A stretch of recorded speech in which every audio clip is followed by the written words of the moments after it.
Minister's office. So today we will be understanding the importance and the how these people are being elected, or how these can be the prime minister, the president, prime minister, and the council of ministers. First, we will try to discuss about the president. Now, the president is the executive nominal head, and he is also called as a constitutional head. He is the constitutional head, as well as he is the nominal head. Now, what do we understand by the term nominal head? That is, he on the name and the seal, that is, with his name only, all the decisions are being taken with his name. So whatever decisions the government takes will be in the name of the president only. So he is termed as a constitutional head, as he is the head of the constitution, because he is the nominal, the president is the nominal head and the constitutional head. Now, coming to the tenure or qualifications to become a president. A president, first of all, he should be about 35 years age.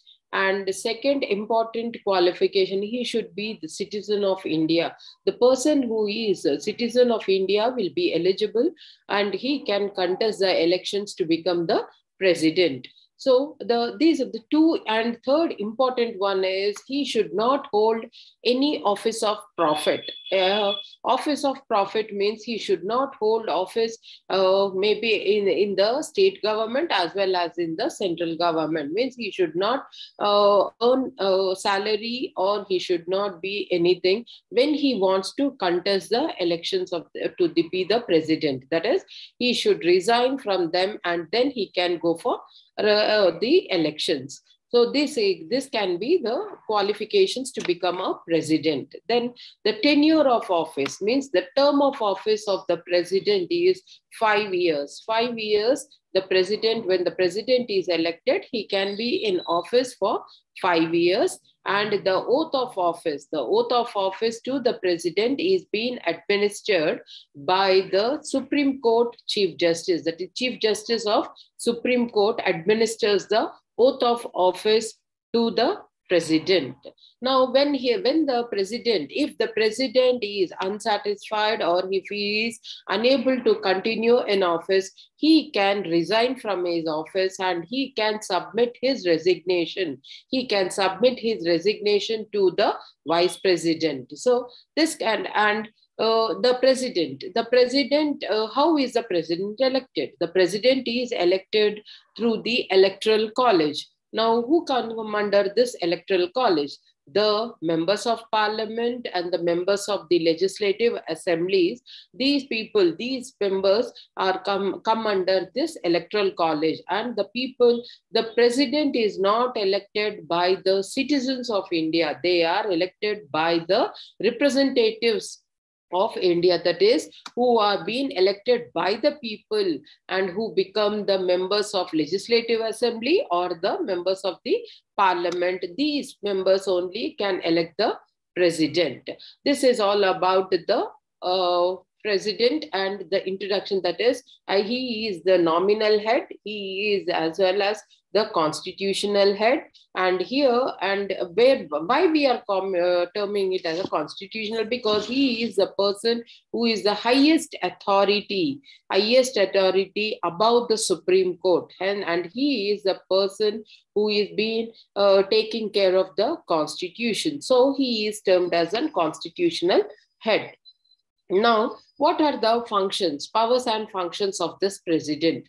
The powers and functions, most important one are executive powers, legislative powers, judiciary powers, and financial powers, and emergency powers. Now, what do we understand by the appointment, the executive powers? The executive powers are the appointments, means the president has the power to appoint prime minister, council of ministers. Now, you might have a doubt that the prime minister and the council of ministers are being elected by the people, but the after the general elections, whichever party gets majority, they go and submit a memorandum to the president him to call for them for the forming the government. So it is the responsibility of the president to call the majority party to form the government. Hence, the oath of office to this prime minister and the council of ministers is being administered by the president only. Hence, the appointments and the appointment of the prime minister and the council of ministers is done by the president. Apart from the prime minister and the council of ministers, there are other members, other constitutional heads who are being appointed by the president. Now, the election commissioner, chief election commissioner is appointed by the president. Controller and auditor general is being appointed by the president. The finance commissioner is appointed by the president. All the appointments, all the governors to the states are appointed by the president. So all the appointments. Now, one thing I want to tell you here is, yesterday we discussed about the constitutional bodies.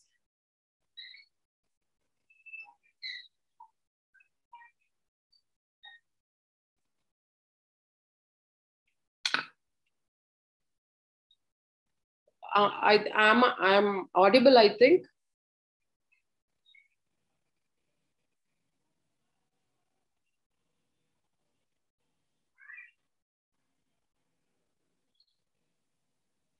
So, yeah.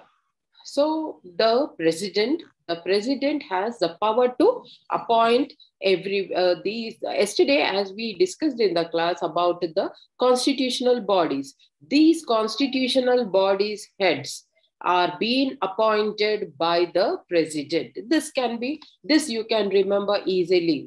Why? Because as we have discussed that the president is the constitutional head, and hence he will be appointing all the heads of these bodies as they are the constitutional bodies. So the controller and auditor general, the attorney general, the chief election commissioner, the finance commissioner, all of them are being appointed by the president. These are the executive powers of the president. Now, coming to the legislative powers of the president. The legislative powers are the president. The president addresses the first session of parliament at both after the general elections. That is, after the general elections are held, the president will address both the houses of parliament, because a new government is formed. So he will be addressing the parliament. That will be the first important function of him. Then the second one, the president can dissolve the parliament whenever he feels that the government is not running in a smooth manner. That is, when the prime minister calls the president or informs the president that if his government is unable to run proper in a smoother manner, then he can request the president to dissolve the parliament. Hence, the president can dissolve the parliament. That is another important legislative function of the president. Now, coming to the third important financial power. In the financial power, the first and foremost is the president will appoint the chief, the finance commissioner. That is, now all these appointments are being done by the president in consultation with the prime minister. Means the president does not have, or as I have told you, the word nominal. Nominal means namesake. Nominal means namesake. That is why as we are in a democratic form of government, we elect our representatives. So the people have given power to the person who has been elected. So the prime minister has all the responsibility and power in the decision-making process. So the president is only a nominal head and for namesake. So whomever the prime minister selects, then the president will only appoint them. So the decision making will be with the prime minister only. So in the financial, we can say the financial powers, the first and foremost is the president appoints the finance commissioner. Second is the money bills which are being placed in the parliament have to be passed with the consent of the president only. The president, without the consent of the president, the money bills cannot be passed in the parliament. Then the president, the third important one is the budget. When the budget is being presented in the parliament, it is being presented with the consent of the president only. Means when the budget is being prepared, the finance minister and prime minister send it to the president, and with his consent only, the budget is being presented in the parliament. So these are the important functions and powers and functions which are being performed by the president in the finance. Then coming to the judicial functions. Judicial functions are, it is the highest authority is the president, and the president appoints the Chief Justice of India to the Supreme Court. That is, the Supreme Court judges are being appointed by the president, and the High Court judges of the states also are being appointed by the president only.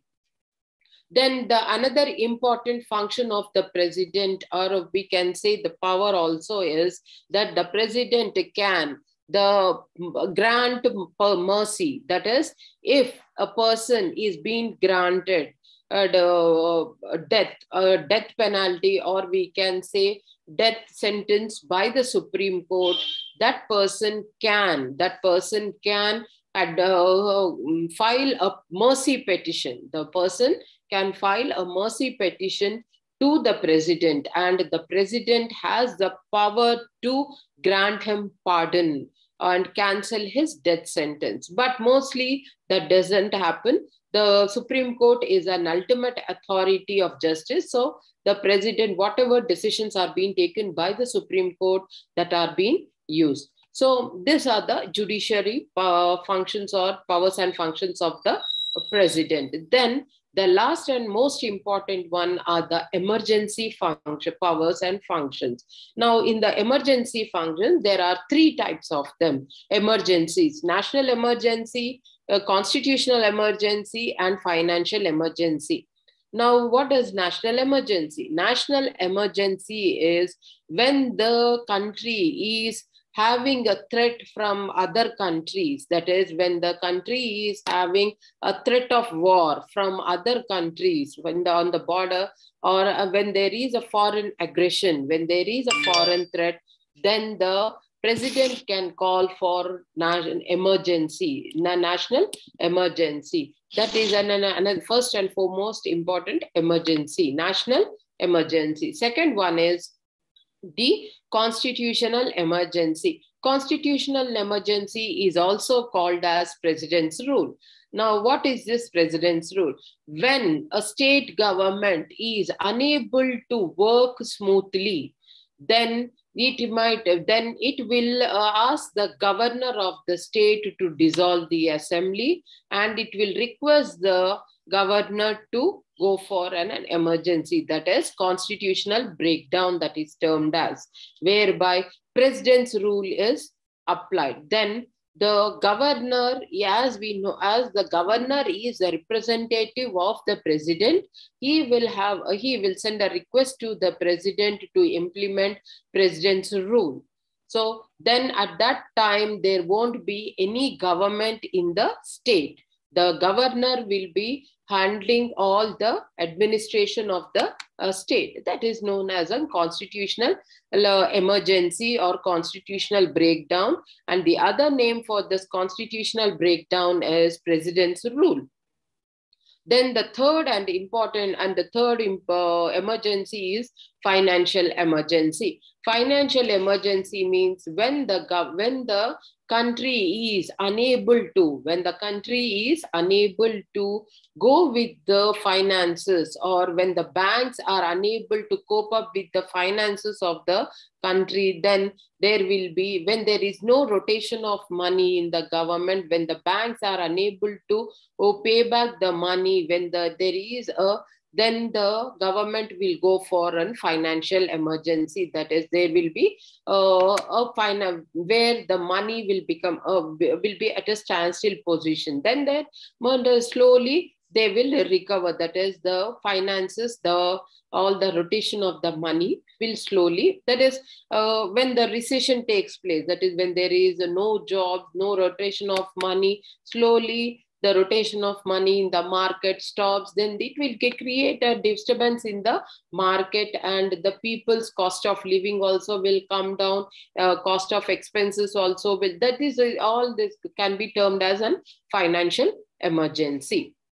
So these are the important. Now another important point I would like to tell you is if the president resigns, or if the president dies, if a death occurs when the president is in power, or when the president is out of the country, then the vice president will act as the president. Okay, when in three cases, that is, if the president is out of the country, then the vice president will act as the president. Second is when the president resigns from office, or when the president is in power and if death occurs, then the vice president will act as the president till the new president is elected. So, and if the president wants to resign, then he can send his resignation to the vice president. That is another important point. So these are the important points to be remembered about the president. Now coming to the prime minister. Prime minister is the real executive. Real executive means all the decision-making power is vested with the prime minister only. He is the prime minister is the head of the government. He is the head of the government. This is the central government. That is, the prime minister will be head of the central administration. Then he is being assisted by the council of ministers. Then the term of office of the prime minister is 5 years. That is, if his government continues and gives good administration, then he will complete 5 years of term, and then he will go for general elections again. But if there is any lapses in administration, then there will be a chance to go for elections then abruptly. So that mostly it doesn't happen. The other person in the party will take over and will continue to be it is the responsibility of that political party which has got a majority, and it will continue to rule the country. So the prime minister will be from the ruling party, and the government is formed from the majority of the majority party which has won the elections. Now coming to the most important functions of the prime minister.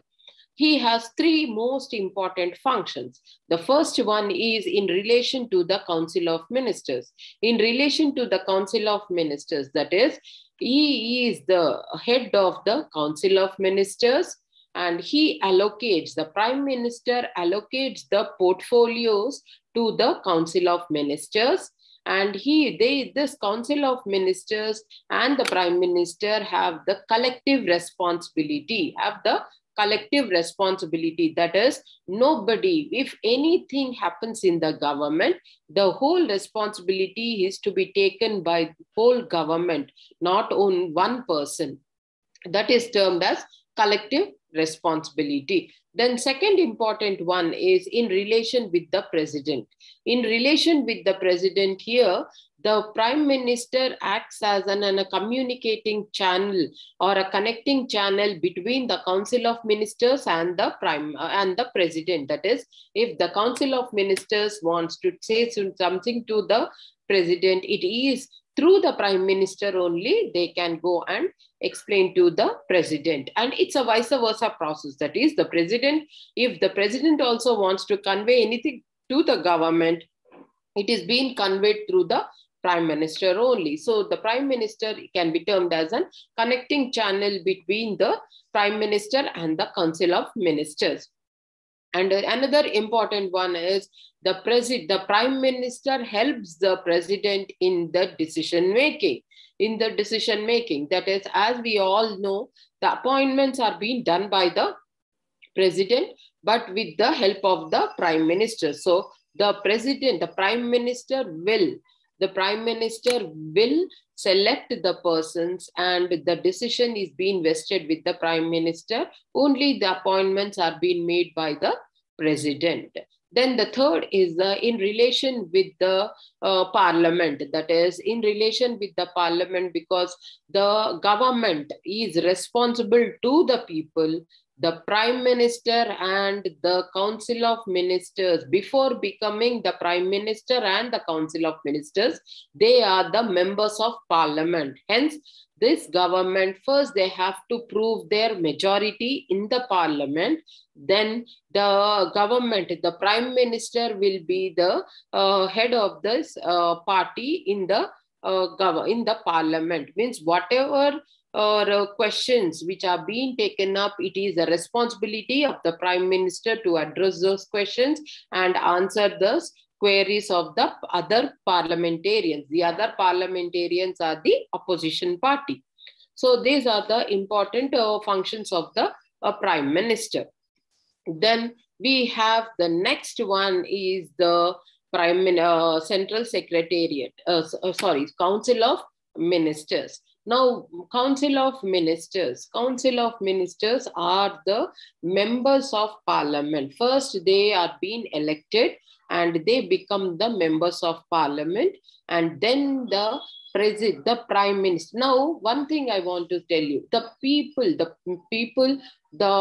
members of Parliament who all are being elected from one party, all of them will not become ministers. That is, if say 60 members are being elected from one party, all the 60 members will not be given the prime ministership. Only few of them are being selected by the Prime Minister, and they are being given the ministry. So all the members will be members of Parliament, but only few of them will become the Council of Ministers. Now, in the Council of Ministers, the Prime Minister can have Council of Ministers ranging from 15 to 70. That is, he can have ministers ranging, minimum is 15 ministers and maximum is 70 ministers he can have in the Council of Ministers. Now, in the Council of Ministers also, there are 3 types of Council of Ministers. And we can say that there are 3 divisions of Council of Ministers, which the first one is the Cabinet Ministers, second is the Minister of State, then the Deputy Minister. Now, what is a Cabinet Minister? Cabinet Ministers are the ministers who are being selected by the Prime Minister and who have much, we can say, they have much knowledge about the senior most people in the party who served the party for many years and who have knowledge about the system. They are being given this portfolio, cabinet ministry. Now, what do we understand by this cabinet ministry? As I told you, these are the important ministries, that is home, finance, the agriculture, defense, all these, education, all these are they're like these. I have taken few So like these, which have very much importance, and which have the in decision making, these are being given to the responsible people, that is who served the party and who have more knowledge. They are being given this important portfolios, and they are being considered as cabinet ministers. After the prime minister is also part of the cabinet ministers. So the prime minister and the cabinet ministers come as the first place. Then we have second, the ministers of state. Ministers of state are these are the ministers whom the prime minister give a ministry, that is which don't have that much importance, that is an horticulture minister, fisheries minister, all these ministers of state. These ministers of state will be having an independent department or independent ministry, and these will not be having a very much importance. That is, they don't attend all the meetings of the prime minister, only the cabinet. We all see in the news also the cabinet ministry, the cabinet meeting. Only the important portfolios which are being held by the ministers, they have a meeting with the prime minister and help the prime minister in decision making. So that is termed as a cabinet ministry, ministry. Then we have the minister of state, that is they have the important portfolios, that is which are not having much importance. That is, as I told you, horticulture, fisheries, coal mines, all these which don't have such much importance, they are being given to these are being termed as ministers of state, where they have independent departments, they have their independent ministries. Then comes the third one, deputy ministers. Deputy ministers are the ministers who assist the cabinet ministers. That is, now we have at the central level the Amit Shah and these people are there who are being assisted by the ministers of deputy ministers. That is, finance minister has a deputy minister, home minister has a deputy minister. Why? Because these ministers, they hold an important portfolios. That's for that reason they need people to assist them in the decision making and maintaining law and order in the country. So these are the third important ministers, that is the deputy ministers. So three important, including the council of ministers. That is, the first one is the cabinet minister, second minister of state, third is the deputy ministers. Now coming to the next one, central secretariat. Now, what do we understand by the term secretariat? First, we will try to understand the meaning of central secretariat. Secretariat means it is the place or a group of officers of the ministers and the secretaries. That is, it is the place of group of officers of the ministers and the government office. That is the highest administrative officials. Now, the minister is the political head. The minister is the political head, and the civil servant is the administrative head. So all the officers, that is now central means at the center, center. So the central secretariat is at the central level, the group of officers of the minister, the secretary, and the executive wings. That is, these three wings, the heads of these three officers are placed at one place. That place is termed as central secretariat. Then this central secretariat. Now, what is the function of this central secretariat? As I have explained you, that this central secretariat consists of the office of the minister, office of the secretary, office of the executive wing. That is, all the important people officers are placed at one place. That is the Central Secretariat. Now, what are the important functions of this Central Secretariat? The first and foremost important function is they help in formulating the policies. They help in formulating the policies. They help in forming the rules and regulations. They help in coordinating, in framing the policies, implementation of the policies. So the Central Secretariat is a body, we can say it is a body which consists of all these three important wings, which help the government to run smoothly, or which helps the citizens to address, which helps the citizens in addressing their problems. That is the Central Secretariat. Then we have the secretary. Then the second important one is the cabinet secretary. The cabinet secretary is the cabinet secretariat. Cabinet secretariat is a group of officers of only the cabinet. That is the people, the portfolios which are being held by the cabinet. They have this cabinet secretariat is a group of officers of who hold important wings, that is military, all these, the executive, where more confidential works takes place.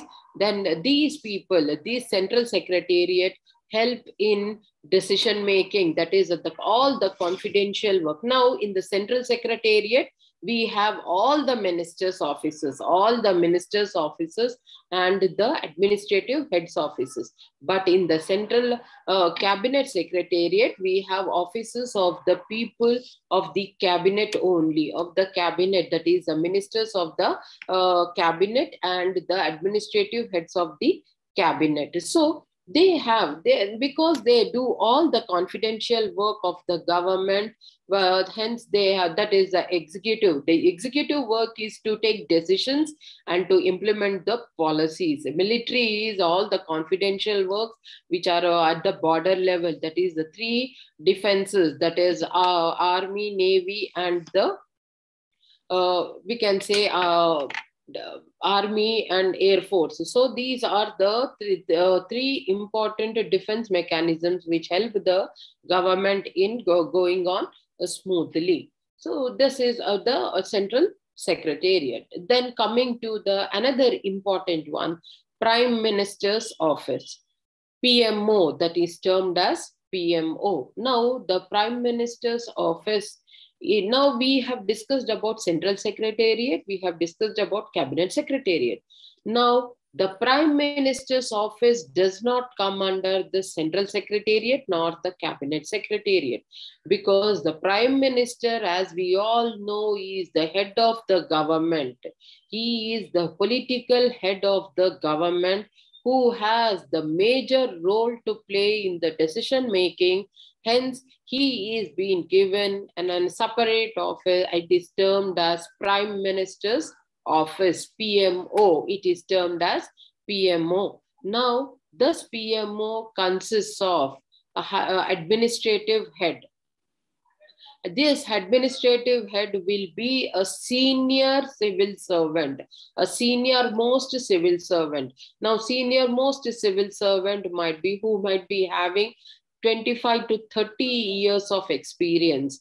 The person who might be having nearly 25 to 30 years of experience, that persons are being given the head rank, that is the Prime Minister's administrative head of the Prime Minister's Office. Now he is being assisted by many secretaries who are the civil servants, who are civil servants only. Now what is the important functions of these Prime Minister's Office? The Prime Minister's Office function is it helps the Prime Minister in taking decisions. It helps the Prime Minister in taking decisions. It helps the Prime Minister if the Prime Minister is going abroad or any other places, it helps them. It helps the Prime Minister to prepare the speeches. It helps the Prime Minister to address the gatherings. It helps, and also it takes the most and important function is, as the Prime Minister is responsible for the government in the Parliament, all the questions which are being posed by the opposition, all these questions are being answered by the this administrative wing or the Prime Minister's office.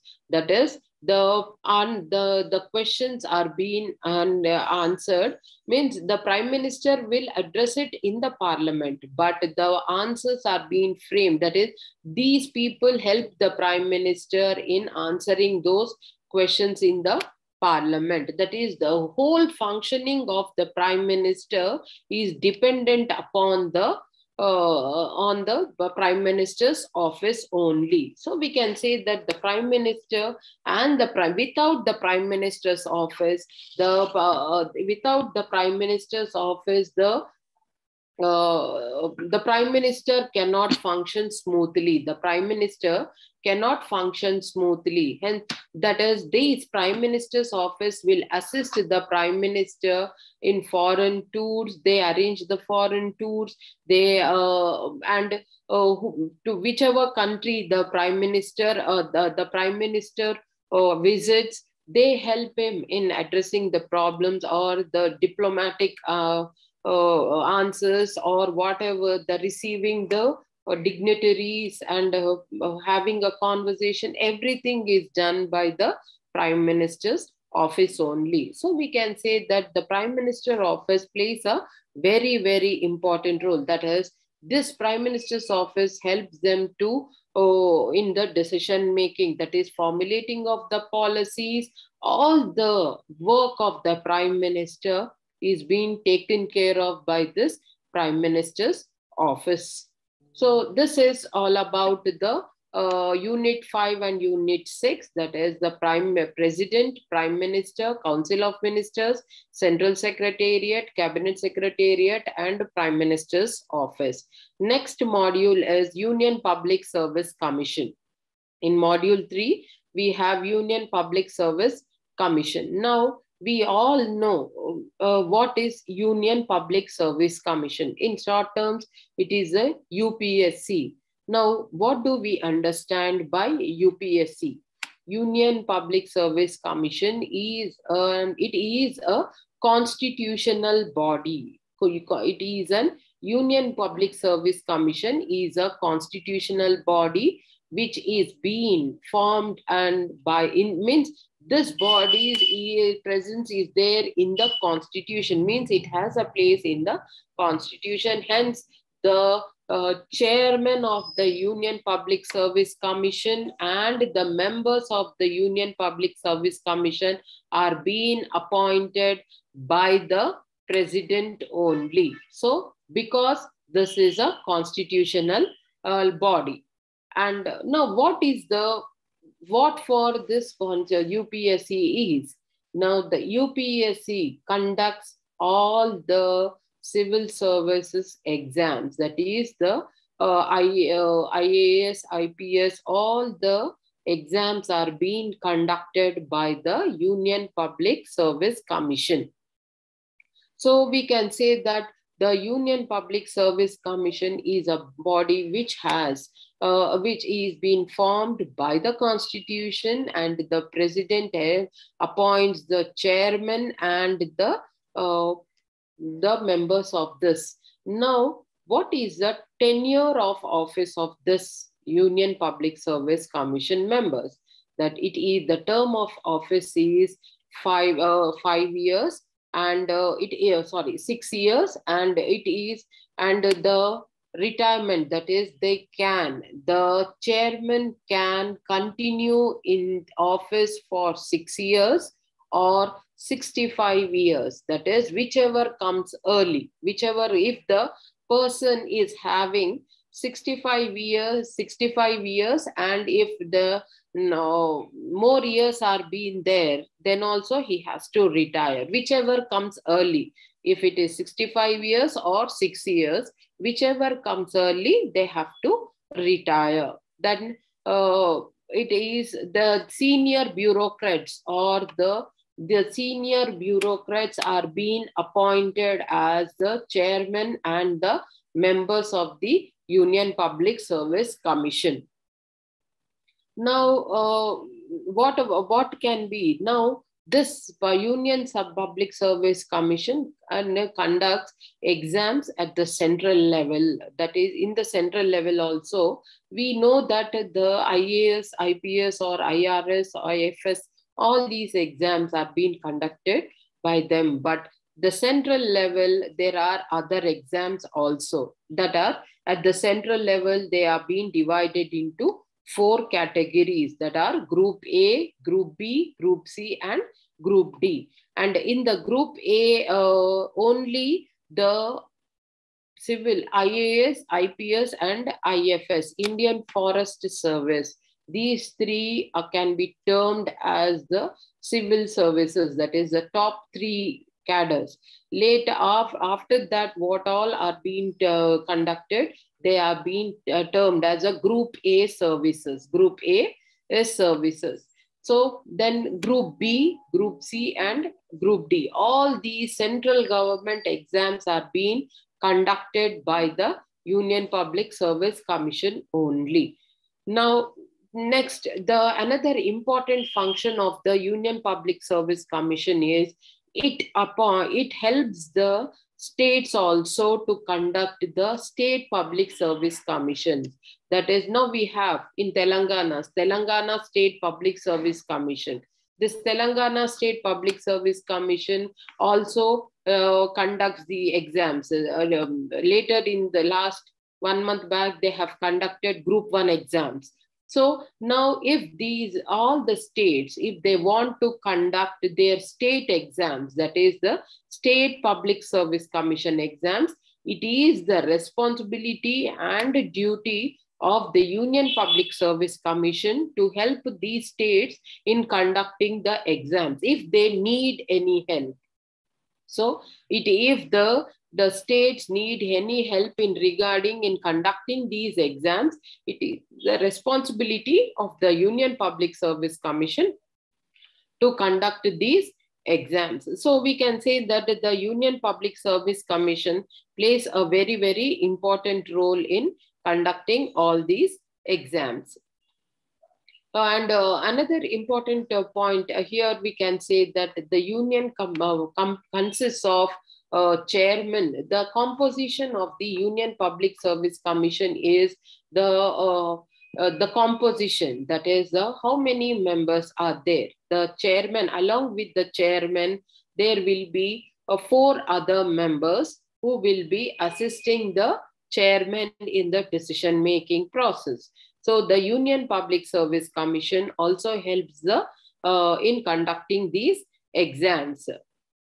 Next, we can say that the Union Public Service Commission also conducts these exams, and it also helps in going forward with the results and the training process also. Now, we all know that we all know that the Public Service Commission, the civil servants who undergo training process, they have a rigorous training process. So these are being given very much importance. Now, first we have to talk about the evolution also. Now, in yesterday's class, I told you about the evolution of in the British administration. I tried to explain about the civil services, and I told you that the father of civil services is Sardar Vallabhbhai Patel. He is considered as an father of civil services, and we have taken this civil services from the British administration only. Now, next we can talk about these All India services, that is Now, All India services, as I was telling about the All India services, that is the IAS, IPS, and IFS. Now, IFS, when we talk about IFS, many have the notion that IFS means Indian Foreign Service. No, the Indian Foreign Service is there and Indian Forest Service is also there. Before, in the civil services, it is Indian Forest Service. It is not Indian Foreign Services. Indian Foreign Services exams are being conducted by the External Affairs Ministry. External Affairs Ministry, because it is related to the selection of the ambassadors. It is the selection of the ambassadors or the diplomats to the different countries. So that exams are being conducted by the External Affairs Ministry. Now this IAS, IPS, and the IFS, the Indian Foreign Service, the Indian Foreign Service, Indian Forest Service. IAS is Indian Administrative Service, IPS is Indian Police Service, and IFS is Indian Forest Services. Now, these three are termed as All India Services. After these only, the other are termed as the Group A Services. Now, in this, now what will be the pattern? How these exams are conducted? What is the method of exams? That is, as we all know, the method of exams, conducting these exams is divided into three parts. That is the prelims, mains, and the interview method. Now, in the first is the prelims. Now, what is the age of writing these exams? The minimum age to write these civil services exams is 21 years. The students who crossed 21 years and have a graduation degree with them, these people are eligible to write the civil services. That is the first and foremost important point. Then and they should be citizens of India, because as we know, these are the highest positions which are being given and a confidential positions. So only the citizens of India are eligible to write these civil services exams. Then the number of attempts is based on the reservation category. That is, the OCs have 4 attempts, the BCs have 6 attempts, and the SC, STs and the physically challenged, there is no age limit. That is, a number of attempts also they can give a number of attempts.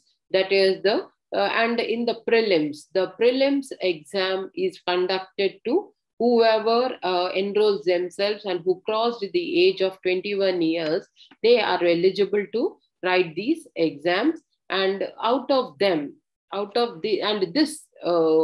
prelims exam consists of general studies and then an optional paper. This is an objective paper. This will be an objective paper. And after this, whoever clears this prelims will go for the mains. So at this juncture only, many of them get filtered. So after this only, they move to the mains exam. In the mains exam will be a descriptive exam, and they have in the descriptive exam, they have to choose a subject, particular subject, whichever they want to. It can be public administration, political science, anthropology, sociology. All these are the social science subjects.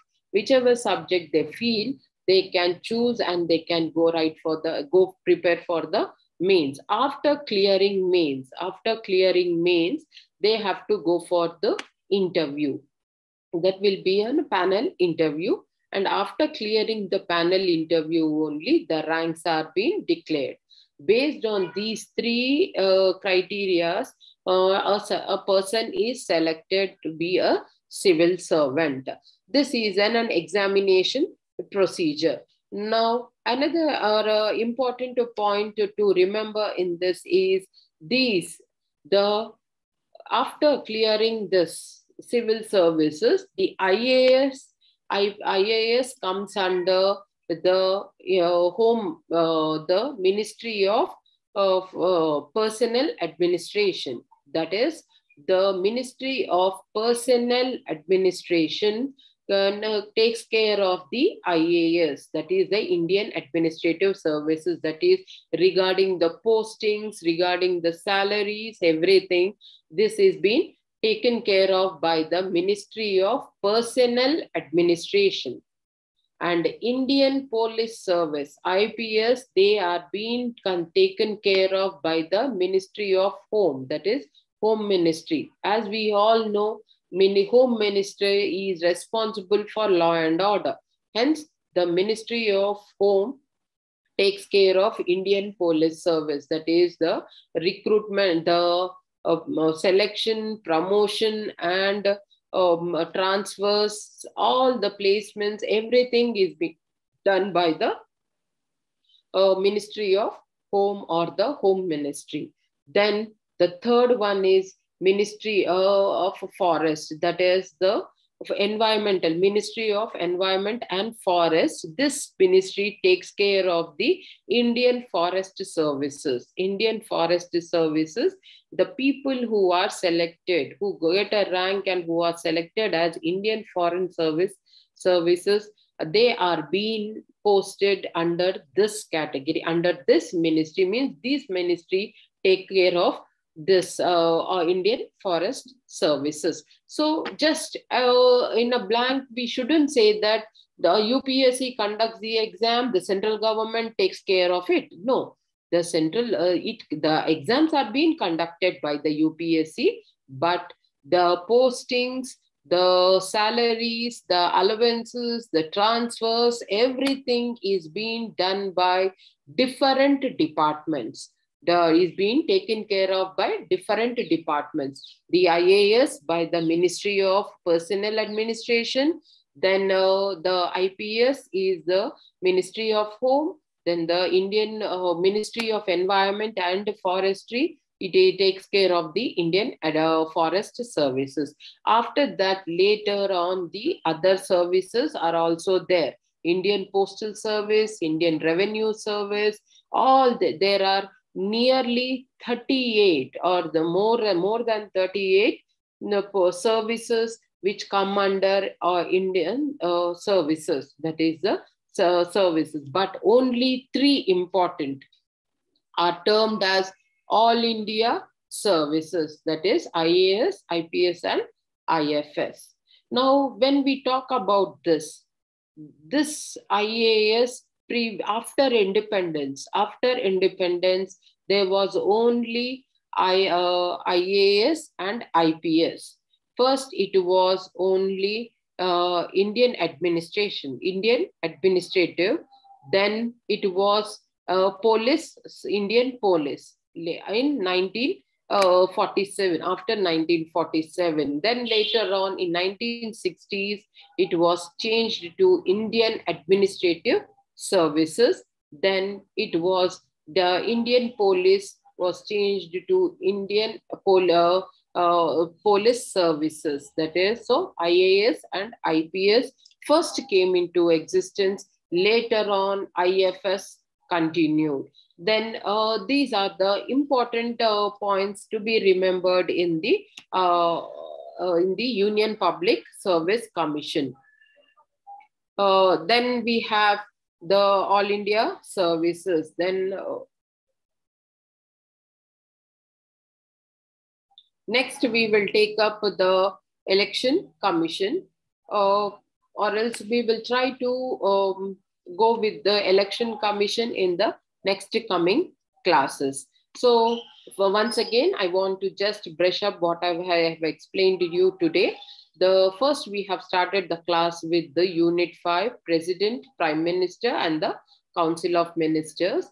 Then I explained about the President and the tenure of office, that is 5 years.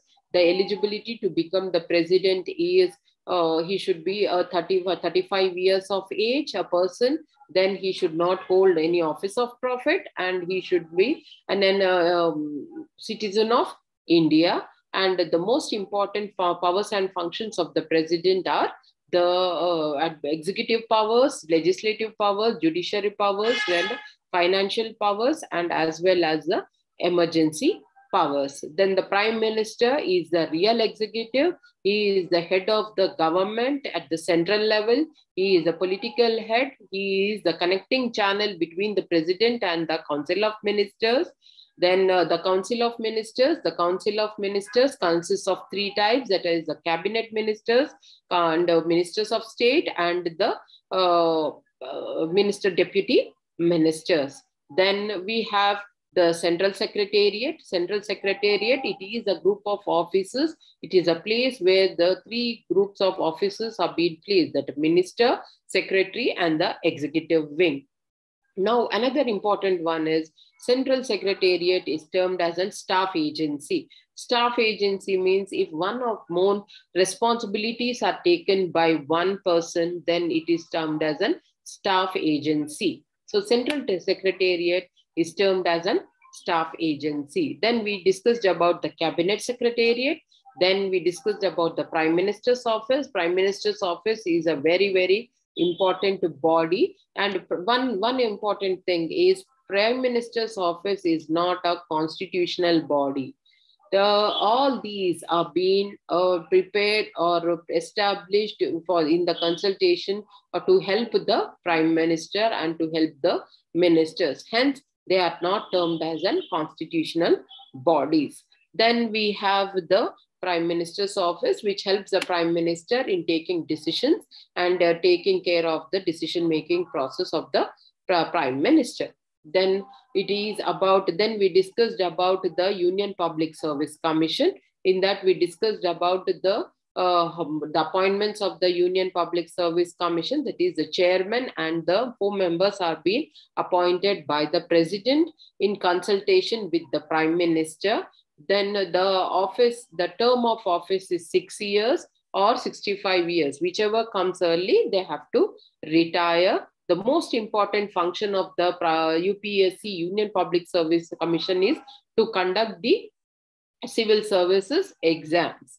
Then we have the All India Services. The All India Services consists of Indian Administrative Services, IAS, Indian Police Service, IPS, and Indian Forest Services, IFS.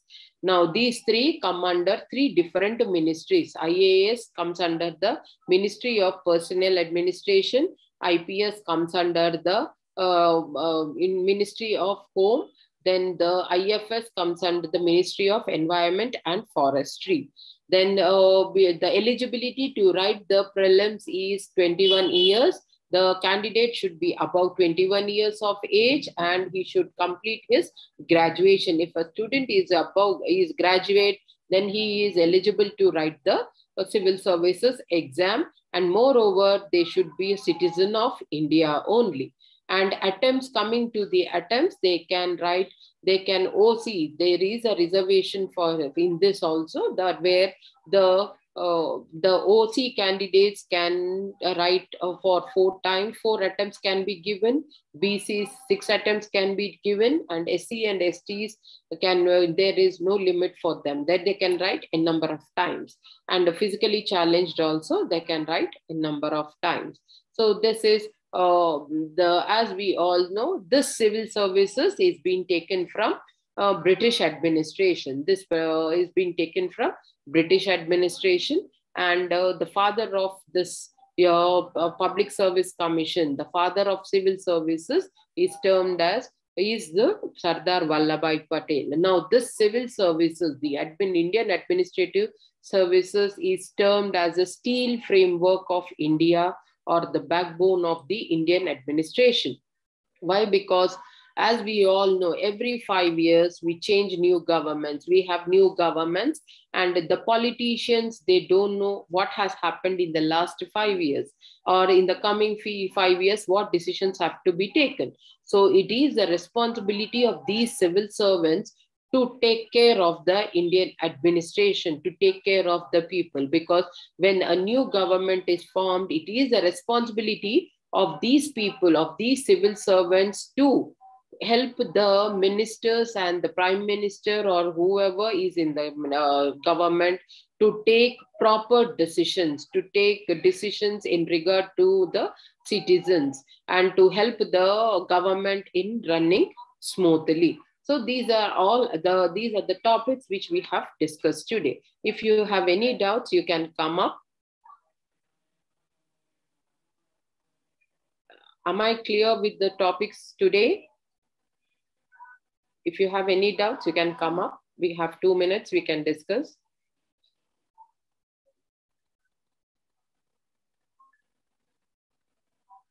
Am I clear to everybody?